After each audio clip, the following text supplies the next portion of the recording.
Elias, essa pergunta do Paulo eu destaquei porque eu achei muito boa. Paulo Piton fazendo a seguinte pergunta: se a China permaneceria unida sem um governo forte com tantas etnias? Que é uma pergunta que tem tudo a ver com esse ataque aos Estados nacionais que a gente vive hoje.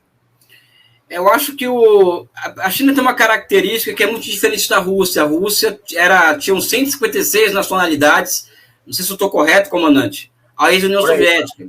156 ou 157. A China tem 56, só que 92% da população é de uma única etnia, que é a Han, né? Eu acho que não é o problema das etnias que levaria a uma desintegração da China sem um governo forte, né? Eu acredito que a complexidade de uma sociedade como aquela, que se situa geograficamente em um lugar muito complicado, ou seja, vales férteis de rios caudalosos, ou seja, é um país que passa ciclicamente por enchentes, né?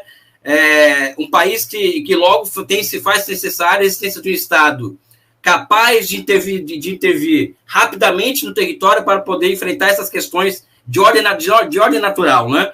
Essa questão que envolve, por exemplo, as fronteiras da China, né? O Xinjiang ela se converteu nos últimos 20 anos e talvez, se não o maior, um dos maiores polos petroquímicos da Ásia Central, né? A partir das políticas de desenvolvimento do Oeste. Ao mesmo tempo que o Xinjiang tem uma questão, uma ameaça terrorista real, wahhabista naquela região, né? A China fez amizades impróprias durante a luta contra a União Soviética. Aí já vem uma crítica minha à China. Ela se alia com os Estados Unidos, ela faz uma aliança estratégica com os americanos, apoia os americanos contra a União Soviética no Afeganistão, e nessa, a relação dela com uma ala wahhabista do islamismo levou à instalação de várias mesquitas wahhabistas pelo Xinjiang. E o resultado veio logo em seguida com a proliferação de núcleos terroristas naquela região, ou seja, é uma região que é ultra estratégica para a China. Tem uma questão que envolve o Mar do Sul da China. Aí eu trago aqui um dado que é militar, que eu fui oficial do Exército por 4 anos, mas não tive carreira militar, que teve comandante. A China, os Estados Unidos, eles construíram, por exemplo, até um tempo atrás, uma base material suficiente para bloquear o Mar do Sul da China e impedir que a China recebesse e enviasse produtos, ou seja, eles pegaram a China pelo calcanhar de Aquiles. E só recentemente que a China conseguiu construir poder bélico suficiente para poder quebrar esse bloqueio, né? Então, a China ser um governo forte não faria nada disso.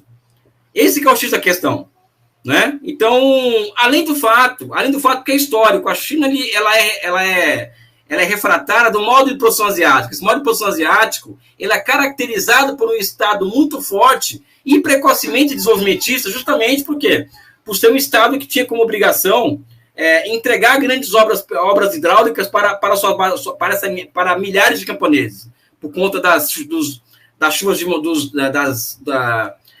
de monções, etc. Ou seja, a China já nasce precocemente como um Estado, eu falo um Estado desenvolvimentista e um Estado centralizado, porque o modo de produção asiático é um feudalismo diferente do feudalismo que teve na Europa, né, e em outros lugares do mundo. Ali, a China nunca foi dividida em vários feudos, né?